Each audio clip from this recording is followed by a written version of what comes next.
Inspiration Addicts. It's me, it's your host, it's Kino. And once again, welcome to another edition of Tank Nation. And today we're going to be covering what is a compartmental trailer. So a compartmental trailer, in this particular one, which is a tanker, which means it has different compartments in it.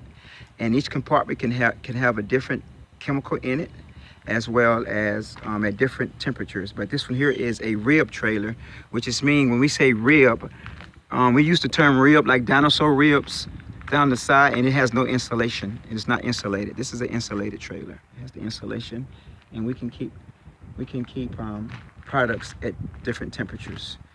And this one here goes to all the way to 250 degrees Fahrenheit, and it also has the Celsius scale there as well.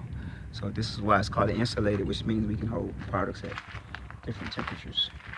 And here we have these here is for your placards. These are placards which lets DOT and emergency people know what kind of chemicals we have and what's inside these tanks. So when you see these, this explain whether it's a biological hazard, whether it's an acid, whether it's flammable, whether it's combustible, whether it's a oxygenated, whether it can take away oxygen, whatever. But it tells you, it communicates all this information.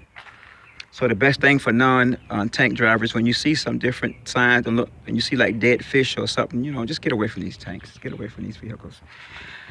So let's go around to the other side. We're not gonna go through an inspection.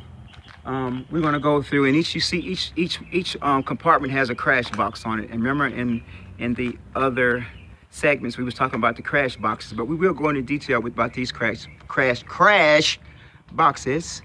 Get it together, bro, get it together. In detail once we go up top. So everything's about this trailer is no different than any other trailer.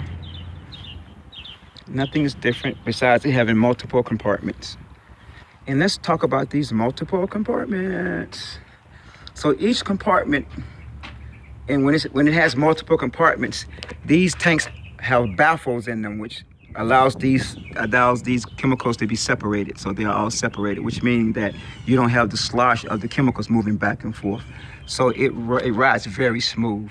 The only downside about when you have a compartmental trailer with different compartments in there, it takes a lot longer to unload these, which you get paid for it, but still it takes a lot longer, so it's not in and out. So each one has its own internal and external valve. So remember, the internal valve is inside that right there. What makes it an internal valve, when you can see the rising and falling of the stems that controls these valves. And then you have the external valves here to each one. Has its own external valve, the Barnett system and everything. So go back in some of the other videos when we break down these bonnets, and you can explain all of this. We break them all the way down. So feel free to go back and view those prior videos on the channel. Okay? So this is another one. So, and they got them labeled here too. One, see that one under there, so you don't get them confused with your internal valve. Compartment number two up top. Compartment number three down there. So everything matches up, and this is your hose tray. It may call for different types of hoses as well as what we carry on our trucks with our hose racks. So this is what engages your internal valves, and this is the one pump that pumps for your internal valves. This is the pumping system, which is considered a pneumatic, which uses fluids to operate the levers inside. Okay, so that's basically it. It's the same as all the other ones, but except for this one, you have three separate chemicals, and sometimes they can be all. Usually it can be two have the same and one of another, but for the most part, we can transfer different types of chemicals, and they all are separated. There's no mixing. So let's go up top and take a look up there. Okay, hang on, we're gonna climb up.